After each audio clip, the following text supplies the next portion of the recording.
ആയത്തുള്ള Ali Khamenei കൊല്ലപ്പെട്ടതോടുകൂടി നടുങ്ങി വിറച്ചിരിക്കുകയാണ് ലോകരാജ്യങ്ങൾ. ഇനി എന്തും സംഭവിക്കാമെന്ന ഭയപ്പാടാണ് ലോകരാജ്യങ്ങളെ വേട്ടയാടുന്നത്. ലോകമെമ്പാടുമുള്ള ഇറാനെ പിന്തുണയ്ക്കുന്ന ഖമനേയി ദൈവത്തെപ്പോലെ കാണുന്ന തീവ്ര ഷിയ വിഭാഗങ്ങൾ രംഗത്തേക്ക് ഇറങ്ങിയിരിക്കുകയാണ്. ഇവർ പല മേഖലകളിലായി ആക്രമണം നടത്താൻ സാധ്യതയുണ്ട് എന്നുള്ള ഒരു ഭയമാണ് ഇപ്പോൾ ഉടലെടുത്തിരിക്കുന്നത്. ഗൾഫിൽ അതിശക്തമായ ആക്രമണങ്ങൾ ഇറാൻ തുടർന്നുകൊണ്ടിരിക്കുകയാണ്. ദോഹയിൽ മിസൈൽ ആക്രമണങ്ങൾ ശക്തമായിരിക്കുകയാണ്. പലയിടത്തായി പല കെട്ടിടങ്ങൾ തകർക്കുന്ന ജനവാസ മേഖലയിലേക്ക് വരെ മിസൈൽ ആക്രമണം നടത്തിക്കൊണ്ടാണ് ഇറാൻ ഇപ്പോൾ കലിതുള്ളി രംഗത്ത് നിൽക്കുന്നത്. ഇതിനിടെ ഖമനേയി കൊല്ലപ്പെട്ടതോടുകൂടി അതീവ ജാഗ്രതയിലാണ് ഇന്ത്യ. കശ്മീരിൽ തെരുവിലേക്കിറങ്ങിയ ഷിയ വിഭാഗം പ്രതിഷേധം ആളിക്കത്തിക്കുന്നു. രാജ്യത്തെ ജൂത പള്ളികൾക്കും ഇസ്രായേൽ അമേരിക്കൻ പൗരന്മാർക്കും സുരക്ഷ വർദ്ധിപ്പിച്ചു. പേപ്പട്ടികളെ, ജൂതന്മാരെ, ട്രംപെ, രക്തരക്ഷസെ, നിങ്ങളുടെ നാളുകൾ എണ്ണപ്പെട്ടു എന്ന കൊലവിളി മുദ്രാവാക്യം മുഴക്കിയാണ് കശ്മീരിലെ ഷിയ വിഭാഗം ഇപ്പോൾ കൊലവിളി നടത്തുന്നത്. സൈന്യം സുരക്ഷ വർദ്ധിപ്പിച്ചിരിക്കുകയാണ്. പല മേഖലകളിലേക്ക് സൈന്യം ഇപ്പോൾ ഇറങ്ങിയിരിക്കുകയാണ്. രാജ്യത്തെ ജൂതപ്പള്ളികൾ ആക്രമിക്കപ്പെടാൻ സാധ്യതയുണ്ടെന്ന ഭീതി കേന്ദ്ര സർക്കാരിനെ ആശങ്കപ്പെടുത്തുന്നുണ്ട്. ഇവിടങ്ങളിൽ ശക്തമായ സുരക്ഷയാണ് വർദ്ധിപ്പിച്ചിരിക്കുന്നത്. മുംബൈ, ഡൽഹി, കൊൽക്കത്ത, കൊച്ചി എന്നിവിടങ്ങളിലായി ജൂതപ്പള്ളികളുണ്ട്. കേരളത്തിലെ ജൂതപ്പള്ളിക്കും സുരക്ഷ വർദ്ധിപ്പിച്ചിരിക്കുകയാണ്.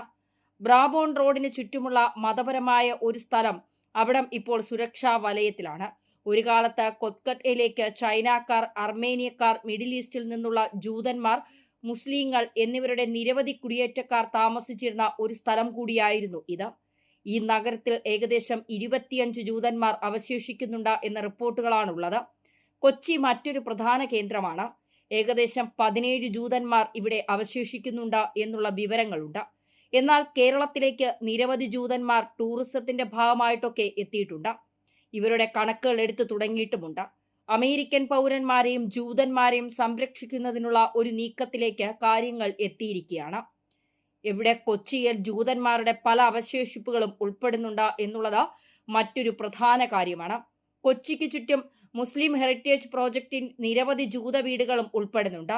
ഇപ്പോൾ ഈ മേഖലയിലൊക്കെ സുരക്ഷ വർദ്ധിപ്പിക്കുവാനുള്ള നീക്കങ്ങൾ തുടങ്ങിയിട്ടുണ്ട്.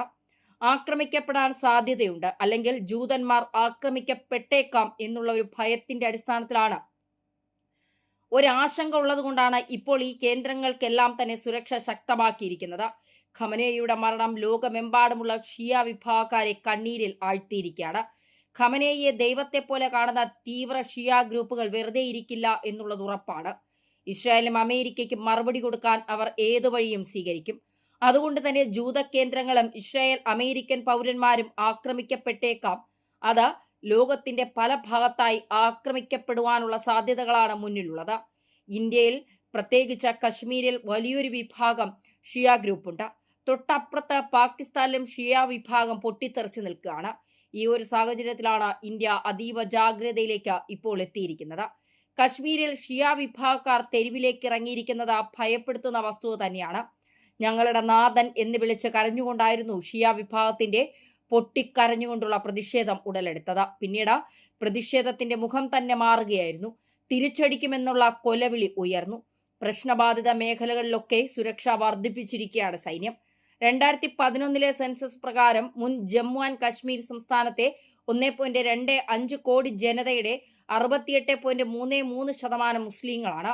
ആർട്ടിക്കിൾ 370 റദ്ദാക്കിയതിനു ശേഷം സംസ്ഥാനത്തെ ജമ്മു ആൻഡ് കശ്മീർ, ലഡാക്ക് എന്നീ 2 കേന്ദ്ര പ്രദേശങ്ങളിലായി വിഭജിച്ചു. ഇതിൽ ഏകദേശം 15 ലക്ഷം ഷിയകളും ഏകദേശം 20 ലക്ഷം ഏകദേശം 70 ലക്ഷം സുന്നികളുമാണ്. കശ്മീരിലെ ഷിയകൾക്ക് ഇറാനോടും ഹിസ്ബുള്ള പോലുള്ള ഗ്രൂപ്പുകളോടും ദേശാതിർത്തിക്ക് പുറത്തുള്ള വിശ്വാസതയാണ് ഉള്ളത്. അതായത് ഈ പറയുന്ന ഇറാഖിലോ ഇറാനിലോ ഷിയ വിഭാഗക്കാർക്ക് നേരെ, അല്ലെങ്കിൽ അവരുടെ മതപുരോഹിതന്മാർക്ക് നേരെ എന്തെങ്കിലും ആക്രമണങ്ങൾ ഉണ്ടായിക്കഴിഞ്ഞാൽ ഇങ്ങ് കശ്മീരിലും അതുപോലെ തന്നെ കേരളത്തിലും വരെ പ്രതിഷേധങ്ങൾ പൊട്ടിപ്പുറപ്പെടാറുണ്ട്. എന്നാൽ ഇപ്പോൾ ഒരു നിസ്സാരക്കാരനല്ല കൊല്ലപ്പെട്ടിരിക്കുന്നത്. ഖമനേയിയെപ്പോലൊരു മത നേതാവാണ്.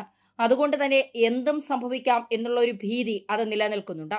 ഹമാസ് തലവന്മാർ, ഹിസ്ബുള്ള തലവന്മാർ കൊല്ലപ്പെട്ടപ്പോഴെല്ലാം കശ്മീരിൽ പ്രതിഷേധം ആളിക്കത്തിയിരുന്നു. എന്നാൽ അതുപോലെ അല്ലല്ലോ ഖമനേയിയുടെ മരണം. ഇന്ത്യ ഇപ്പോൾ മറ്റു നീക്കങ്ങളിലേക്കൊക്കെ തന്നെ കടന്നിരിക്കുകയാണ്. ഇസ്രായേലിലെയും ഇറാനിലെയും ഇന്ത്യക്കാരെ തിരിച്ചെത്തിക്കുവാനുള്ള നീക്കം തുടങ്ങിയിട്ടുണ്ട്. അവിടെ ഒരു രാജ്യങ്ങളിലുമായി നിരവധി ഇന്ത്യക്കാർ ജോലിക്കായും മറ്റും പോയിട്ടുണ്ട്. അവരെയൊക്കെ സുരക്ഷിതമാക്കുന്ന ഒരു നീക്കത്തിലേക്ക് കടന്നിരിക്കുകയാണ്. ഇറാൻ എന്തായാലും അതിമാരകമായ ആക്രമണങ്ങൾ പല മേഖലയിലേക്ക് നടത്താൻ സാധ്യത ഉള്ളതുകൊണ്ട് തന്നെ ഇന്ത്യക്കാരുടെ സുരക്ഷ അത് ഉറപ്പാക്കേണ്ടത്.